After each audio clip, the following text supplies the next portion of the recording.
Anies, we've known each other a long time. I first knew you when you were a graduate student in the Midwest. And I'm just thrilled that finally, instead of my being your guest in Indonesia, you are my guest here at Stanford. And I wanted to take this opportunity to ask you some questions about Indonesia. One of the things that is the most striking, perhaps, to anyone looking at Indonesia is its incredible diversity. Hundreds of ethnic groups, different languages, all the major world religions are represented in Indonesia, ecological differences, economic differences, and yet it's a democracy. And since 1998, one hopes that will continue, it has been a democracy, despite having had very little historical experience of democracy. So what's the secret to your success?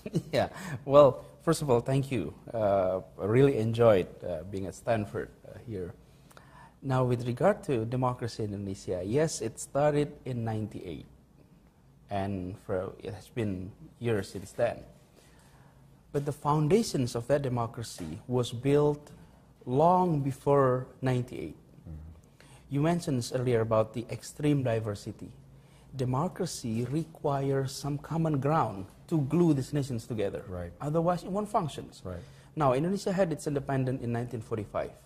However, the spirit of being one nation in this archipelago was agreed upon 17 years before the independence. and there was a language was adopted there as common language. And this is very democratic in a way. Why?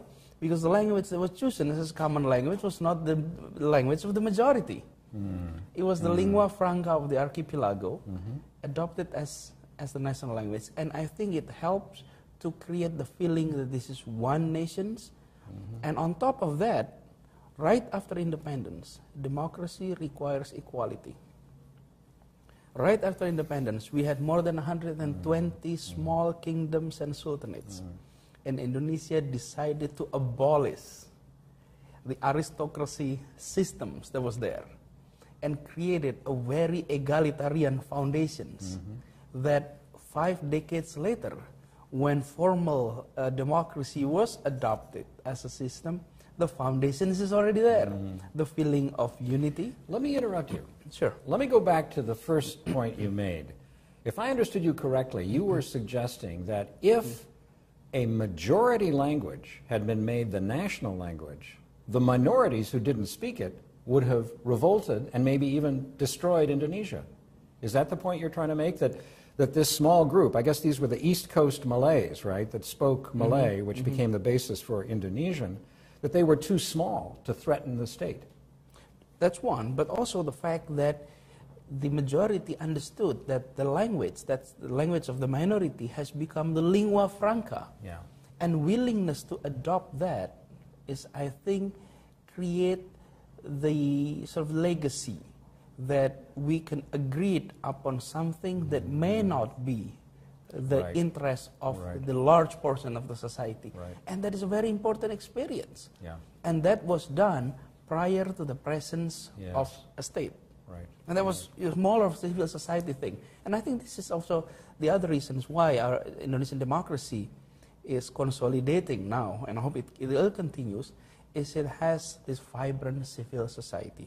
Yeah. The civil society that has been very active in promoting democratic values. So democracy is not only procedural democracy, an electoral process that is there, but also a very living spirit of democracy that is being practiced. And I think it requires that civil society to be there. That's where I am now managing a university. And higher education in Indonesia is extremely crucial in supplying sufficient resources, producing a middle class, modern, highly educated, not only for the leadership level, but also at the masses level. And that, I think, one of the very reasons why our democracy is so far so good, and hope it continue. I want to go back to your comment about civil society. I think it's generally understood that a civil society may be a necessary ingredient for democracy. But at the same time, a civil society can believe in a variety of things. They don't necessarily all have the same values. We know that more Muslims live in Indonesia than in any other country on earth. And therefore, if we talk about civil society in Indonesia, to what extent are we actually talking about an Islamic society? And that, of course, raises the question, which is, I think, of particular interest here in the United States, not to mention Indonesia. Are Islam and democracy really compatible? Yes. Is there a relationship that works in Indonesia? Yes, I think, well, the fact that Indonesia is a majority Muslim nation often made us being under the spotlight for our democracy. The question is just like that. Is a democracy compatible? We practice both. The society in Indonesia is reflecting the symbols, the values of Islam. From TV programs to books to literature, it reflected the value of Islam. And on the other hand, we're practicing democracy. And then we look at the state is not a religious-based state, and it's neither a complete secular state. It is what we call Pancasila state. Panca means 5, Sila means principle. So the 5 principal states would officially recognize the presence of God, monotheisms in there. So having said that, yes, the society is Islamized in that way. It's very, very reflecting Islam. But the expressions of Muslims in Indonesia, in political terms, it's very modern. It's beyond religious symbols. It has gone through that process. In the past, yes, it was. I mean, we must recognize that in the beginning of the Republic, when we debated whether or not this is an Islamic state or a secular state, it was more of reflections of identity. But today, it has gone through that period. Now, politics is about governing. It's about delivering something. Of course, there is identity components there, but it's not religious identity. And I think that is the key. And with regard to Islam and democracy, yes, the fact that Indonesia is a majority Muslim nation, the questions often raised. But it's the same thing like the U.S. It's the largest Christian society in the world, but nobody asks the questions whether Christianity is compatible with democracy, or nobody even focused the questions: is America a Christian majority democracy? But when Indonesia had that, the questions arises, and I think we just practice it. We practice democracy, we practice Islam, and it may become one of an interesting experiments that in the political science world, it may become an interesting case to be seen. Well, I'm not sure we want to get into a discussion of American identity, although you're right to say that, you know, one can turn the tables and ask, what about the compatibility of Christianity and democracy? I think that question would lead us a little far afield. But I must suggest that I think in the United States, the American identity, insofar as there is such a thing, really boils down to civil liberties, freedom, democracy. It's ideological. I would argue that the United States probably is the biggest and most ideological power on earth after the collapse of communism, right? I mean, China now has capitalism or socialism or whatever with Chinese characteristics. So we are, in a sense, very ideological. And that raises the question, in Indonesia, there's some who say that democracy will only succeed, only consolidate, if it is the only game in town. But that means to me that democracy has to be appreciated in and of itself. Yes. And even if, let's say you have democracy and the GDP growth rate, the economic growth rate drops by 2%, then a true believer in democracy would say, never mind, that's okay, because democracy, it's about human dignity, okay? Have we got that far yet in Indonesia, or are Indonesians thinking to themselves, if this government doesn't deliver, then who needs democracy? How far are we? We are in the transitions. I cannot say that all Indonesians believe in the idea of democracy. Right. Okay? Surveys have shown that some percentage of the society, small, 5-8%, right, still questioning whether democracy is a proper approach for Indonesia. Modern democracy, liberal democracy, that is being questioned. However, these populations, these groups, were participating in the democratic process. Right. And I think and they're losing. I mean, it's not winning, they're losing. And if the definitions of democracy is the only game in town, they are playing in the game. Only game in town, right. And I think if in quote, the losing parties willing to stay in this process, we're consolidating. Yeah. And I think that's where we're heading now. It doesn't mean that this makes the government no longer subject whether or not they deliver or not. I think the issue is more on if they fail to deliver, they will switch to others. To another party. But stay within the system. Stay within the system. Right. And I think it's important. And in many new democracies, there's always threat. Right. The old players who are still there, all the remnants of old players, and those who are ideologically against democracy. It's always there. And I think the challenge of Indonesia today is how can we continue this? And this is where international community comes in. Yeah. Don't punish because we practice democracy. Right. Why I said that? You look at Vietnam, you look at China.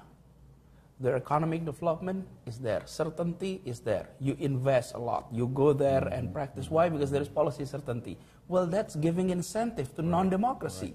Why? Because this democratic people in the transition democracy noisy. The policy uncertainty is not there. But that's the nature of democracy. It takes some time until it stabilizes.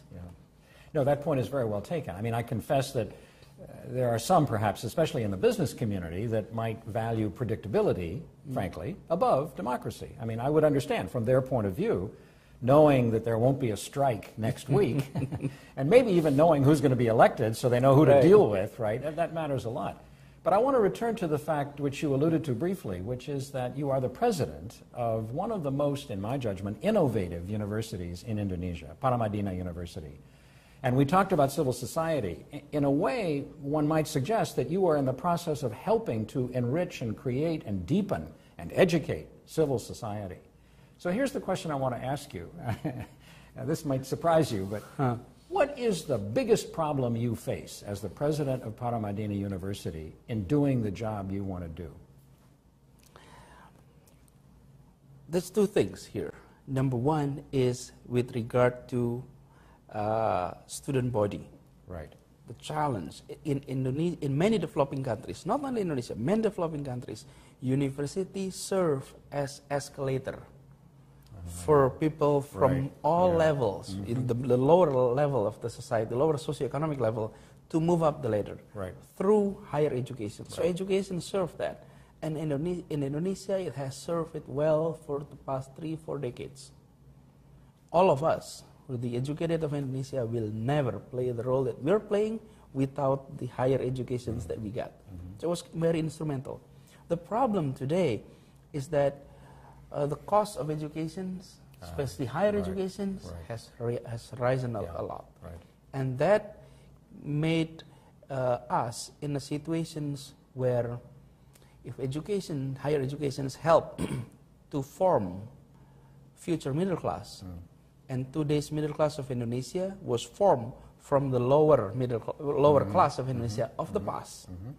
My concern is the future middle class of Indonesia may be coming from the existing middle class of Indonesia. And social mobility will not be there. Exactly. So that is, I think, one of the biggest challenges that universities, perhaps universally, the challenge in Indonesia is more urgent because we have not created enough size of a big size of a middle class, like we would like to be. So this role has to be continued there. And I think the business sectors and government must pay attention on that aspect. So that's one aspect of the higher education. The second aspect is with regard to influencing discourse in the society, in politics, in public policies. And we must acknowledge that in Indonesia, academics, people on campus, they're not only teaching and researching. Most are also involved as activists and policy making process.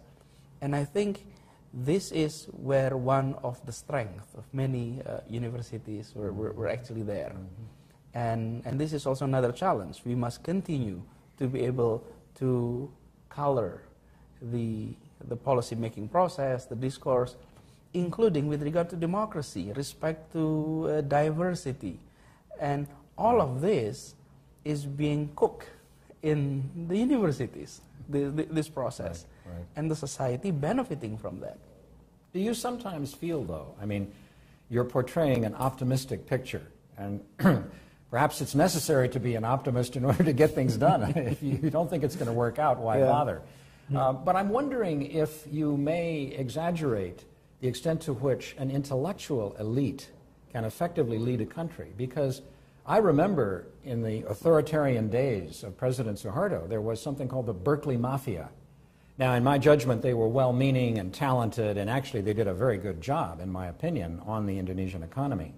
But they were affiliated with a thoroughly authoritarian regime. It was as if it didn't matter to them that they were working with and for an authoritarian regime.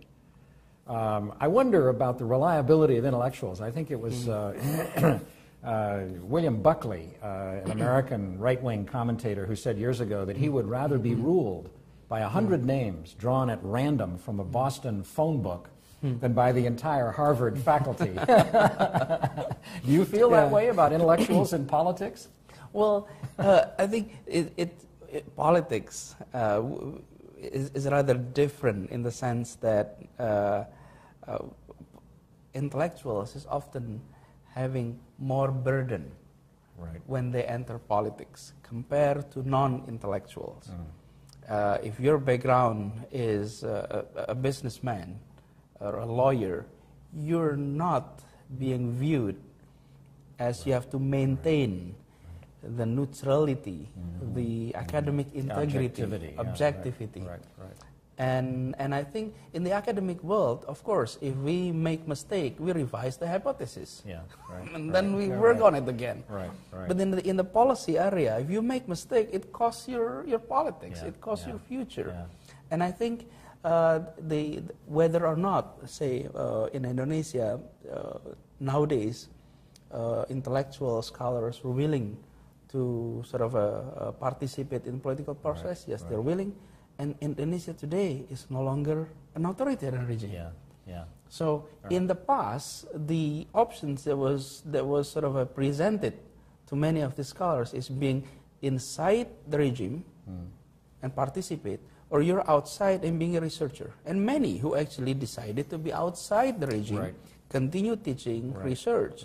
And that is a choice that was there. It's legitimate, sure. It's a legitimate choice. But I think nowadays, intellectuals in Indonesia no longer had to confront the choice of being in the system or outside the system in that way.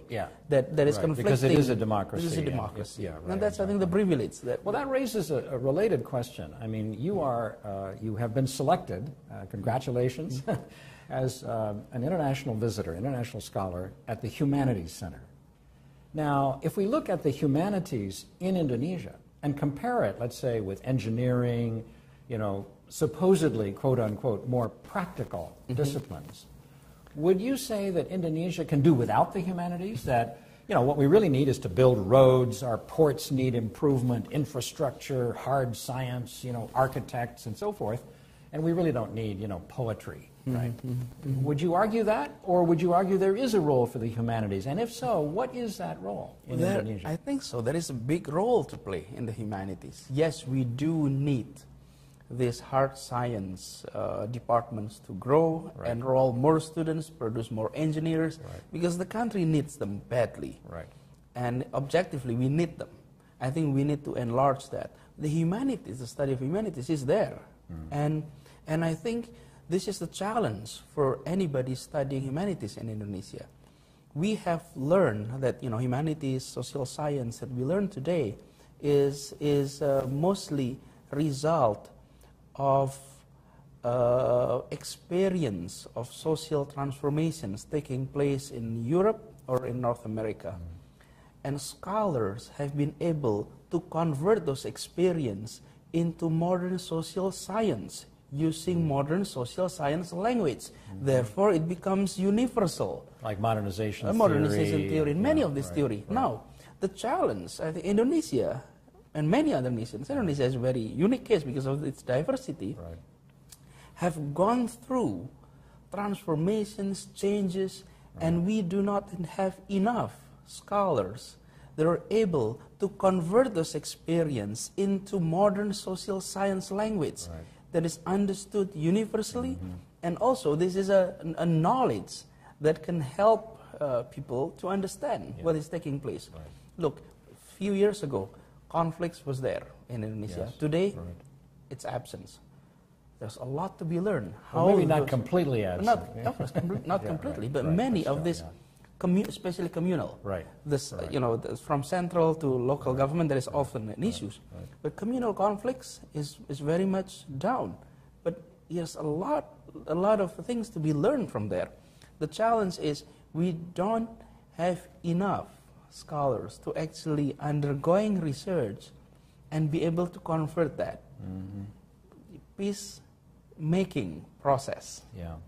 And this is just an example. Well, you could argue that conciliation, or in this case perhaps reconciliation, is necessarily rooted in culture, and also in history, and also in identity. And these things are hard to quantify. An engineer can build a bridge. Can an engineer build peace? That's much trickier. That would be my own view, although I should be asking the questions and not giving the answers. No, but also, here's the thing.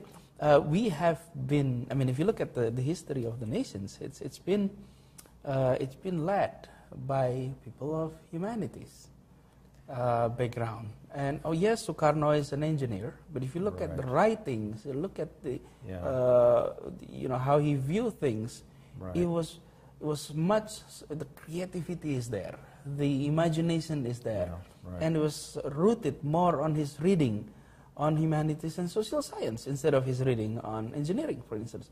And I think of course, some would argue that Sukarno, although he was the father of the country, he also messed up the country. I mean, you know, that's a historical debate. But your point's well taken. I mean, and in a way, his romantic projection of a charismatic personality was critical in bringing people together and giving them some sense of identity. I think that has to be recognized. And an engineer could not necessarily do that. That's a skill that has to do with knowledge of human beings. And, but I must also say that we need badly to develop our hard sciences, definitely.